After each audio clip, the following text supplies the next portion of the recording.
Alyssa Sherry loves to sing a song.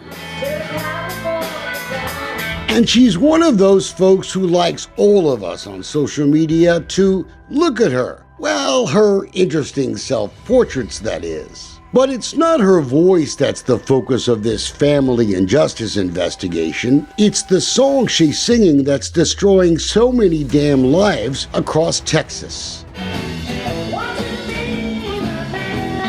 When Sherry's not on stage at a place like the famous Antone's in Austin, she takes the stage in a family courtroom, a forensic psychologist with enormous power to decide who gets custody of an innocent child in the middle of a fight between their mom and their dad. I can't believe I have to know you forever! You're fucking insane! And Sherry doesn't believe in equal parenting, even testifying at the state capitol against it. They did this to themselves. I don't make this shit up. You may say that, Dr. Sherry, but that's exactly what your victims say you do. It's almost like Dr. Sherry enjoys torturing one of the parents. She's always putting the kids with the wrong parent. It's almost like is she functioning on a different planet? The way she attacked me and my family is so out of this world that it's almost unbelievable. She even sided with Alex Jones in his custody fight. I'm gonna be honest with you, I'm kind of retarded. You get the picture. When they read the verdict, I felt my body shut down. I didn't even cry. I was in shock. Lauren Walker's parental rights to see her 5-year-old daughter were permanently stripped away 6 long years ago. Dr. Sherry diagnosed me with borderline personality disorder, histrionic, narcissistic, and I have never been diagnosed with anything in my entire life. Lauren freely admits that both she and her ex both smoke marijuana. Smoking the reefer.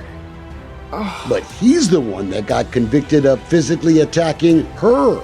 He broke my nose. I have a brain injury, traumatic brain injury from blunt force trauma to my head. But thanks to Dr. Sherry, he got full custody of their daughter. And Lauren, she was permanently removed from Callie's life. I have saved every single toy, every piece of clothing. That is my way of, I guess, holding on to her still. 4 years I haven't heard the sound of my son's voice.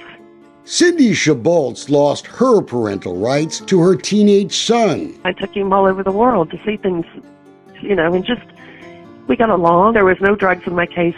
There was no CPS. After Cindy's world came crashing down, she began to learn about a lot of other parents' nightmares. She compiled this list of the victims, and she noticed a pattern. I think a lot of times it's either men or the person with the money. My family, my son, and myself have personally been affected and hurt by Dr. Sherry.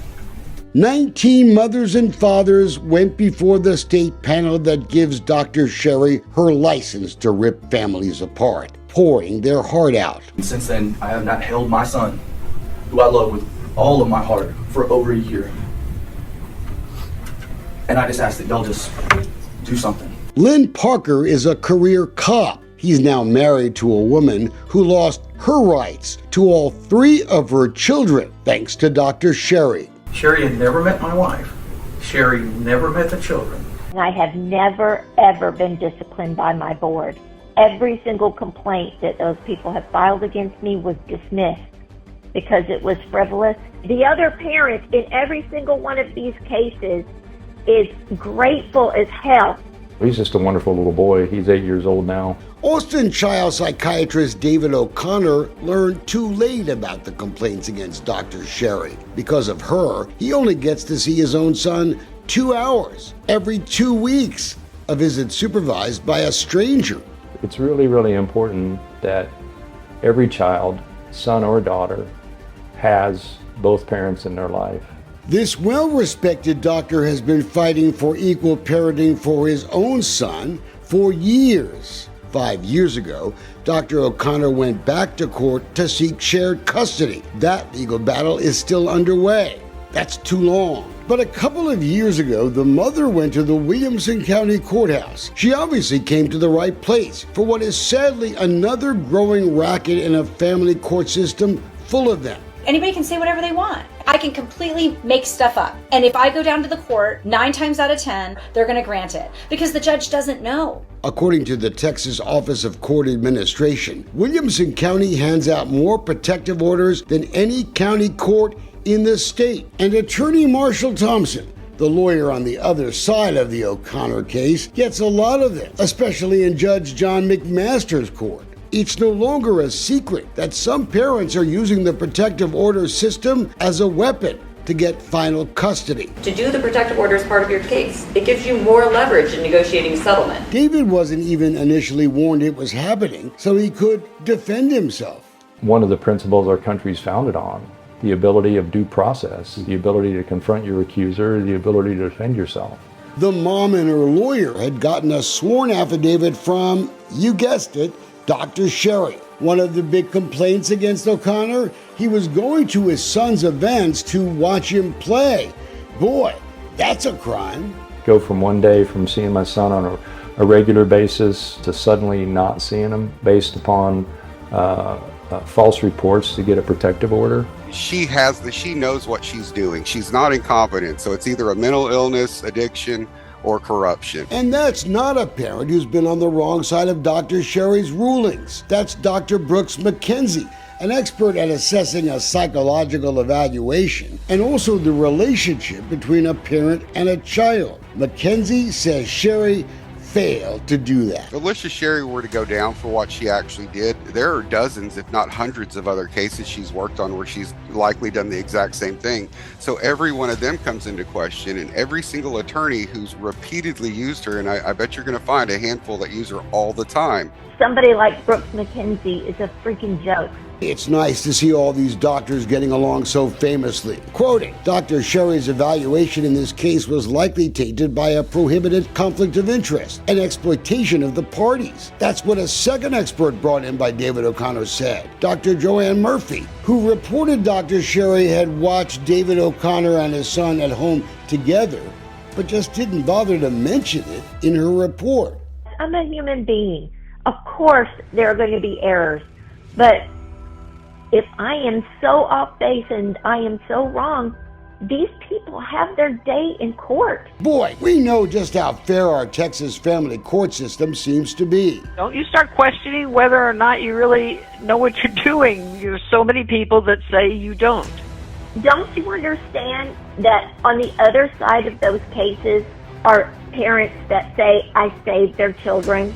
I've lost track of how many state agencies are not protecting the public. I've been investigating family courts for more than a dozen years.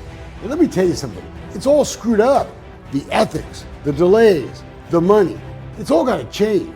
And they're raping people financially in the family courts. And I am positive that they all know each other, the lawyers, the attorneys, the psychologists. It's a very small group. They run together and they are literally funding each other's college funds for their kids. Their kids, not the kids who paid the price for losing a parent who was never convicted of hurting them physically or sexually. I'm grateful that he has his dad, in some form or fashion. With the visits itself, as short and infrequent as they are, we do as much as possible. I hope Dr. O'Connor gets justice. Because if he gets justice, a lot of people on the other side would be going to jail for intentionally committing fraud.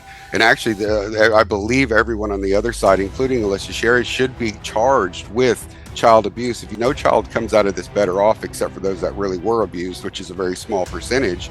And now we have broken children doing things as broken adults. We wonder how we got here, but everybody got paid, so it doesn't matter. Dr. Sherry's YouTube music video ends with that fear and loathing quote from Hunter Thompson. The music business is a cruel and shallow money trench where thieves and pimps run free and good men die like dogs. There's also a negative side. What's next? Actually, Dr. Sherry, we've been exposing a big money trench full of thieves too. It's called family law. It's corrupt. It's corrupt from the very beginning.